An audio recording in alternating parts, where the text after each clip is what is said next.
السلام علیکم، امید کرتی ہوں آپ سب خیریت سے ہوں گے۔ دل کی دنیا اگلا حصہ شروع کرتے ہیں۔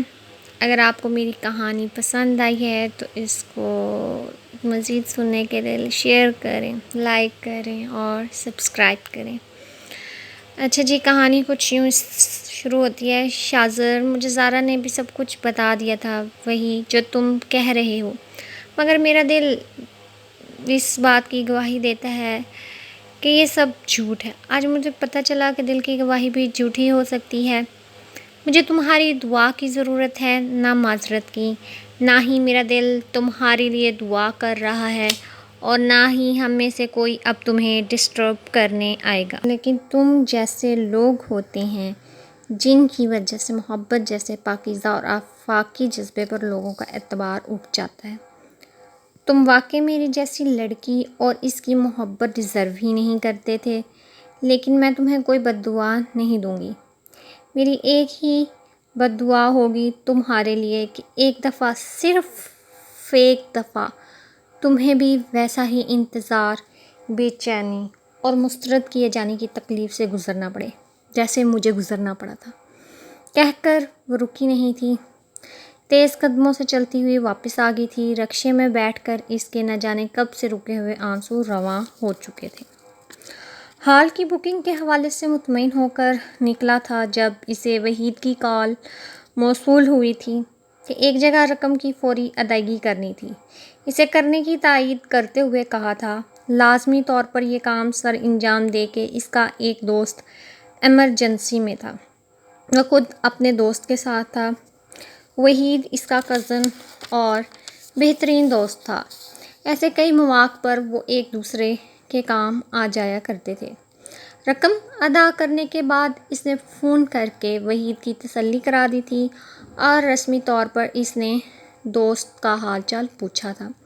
وحید کے لہجے کی پریشانی محسوس کر کے اس نے گاڑی کا رخ ہاسپٹل کی طرف موڑ لیا تھا کہ رقم کے حوالے سے وحید کو ادائیگی رسید بھی دے دے گا اور اس کے دوست کا حال بھی پوچھ لے گا، کیونکہ وحید بہت پریشان تھا اپنے دوست کے لیے۔ گو کہ اس کی حالت اب کچھ بہتر تھی اور اسے ICU میں اب وارڈ میں منتقل کر دیا گیا تھا۔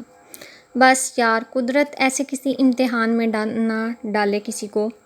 اس خوبصورت شخص پر ایک نظر ڈال کر وحید اس کے ساتھ کمرے سے باہر آتے ہوئے بولا۔ فیضان اس کی بیماری کی وجہ پوچھے بغیر نہ رہ سکا۔ وحید اس کو اس شخص کی آزمائشوں کے متعلق بتاتا جا رہا تھا۔ فیضان کا دل دکھ سے بھرتا جا رہا تھا۔ بس یار، کیا کہوں اب، جان سے پیارے ماں باپ کے حادثے میں گزر جانے کا غم مناتا یا اپنی ایک ٹانگ کٹ جانے کا روگ لگاتا۔ پھر اس نے دل پر پتھر رکھ کر فیصلہ کیا کہ خود کو بے وفا ظاہر کر کے اس لڑکی کو ہی چھوڑ دیا جائے جسے اس نے کتنے جتنوں سے حاصل کیا تھا اور جسے وہ اپنی جان سے بڑھ کر عزیز رکھتا ہے۔ قصہ مختصر یہ ہے کہ اس نے ہر کٹن فیصلہ کر تو لیا ہے مگر اس پر قائم نہیں رہ پا رہا۔ کتنے ہی عرصہ امریکہ کے ہسپتال میں زیر علاج رہا ہے۔ میں ہی اسے مجبور کر کے پاکستان واپس لایا ہوں، مگر یہاں آ کر اس کی حالت سنبھلنے کی بجائے بگڑ رہی ہے۔ ایکچولی وہ اس لڑکی کو بھولنے میں کامیاب نہیں ہوا تھا کہ اس سے سامنا ہونا اس کی جان لبوں پر لے آیا ہے۔ میں نے تو بہت سمجھانے کی کوشش کی ہے کہ ایک چیز سے محرومی اگر تمہاری قسمت میں لکھی گئی ہے تو اب کہیں سے بھی نہیں لگتا ہے۔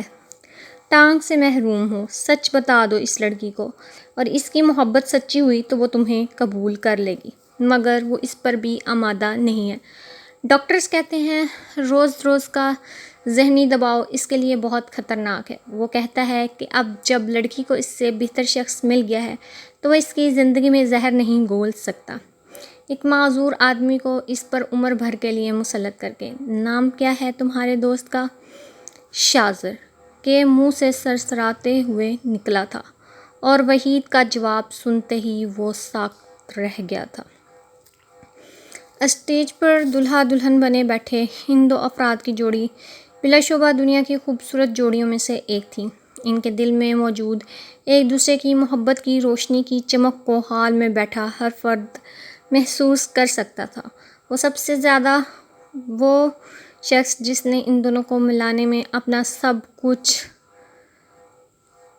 نہج پر رکھ دیا تھا، اپنی دنیا، دل اور ہونے والی دلہن تک۔ اس دن وحید کے پاس وہ بلا سبب نہیں پہنچا تھا۔ قدرت اس سے ضرور کچھ اہم کام لینا چاہتی تھی، جب ہی تو شاذر کی اصلیت وحید کے ذریعے اس کے سامنے لائی تھی۔ آگے کے مراحل اس کے لیے بہت کٹھن تھے، خصوصاً اپنے دل سے نپٹنا۔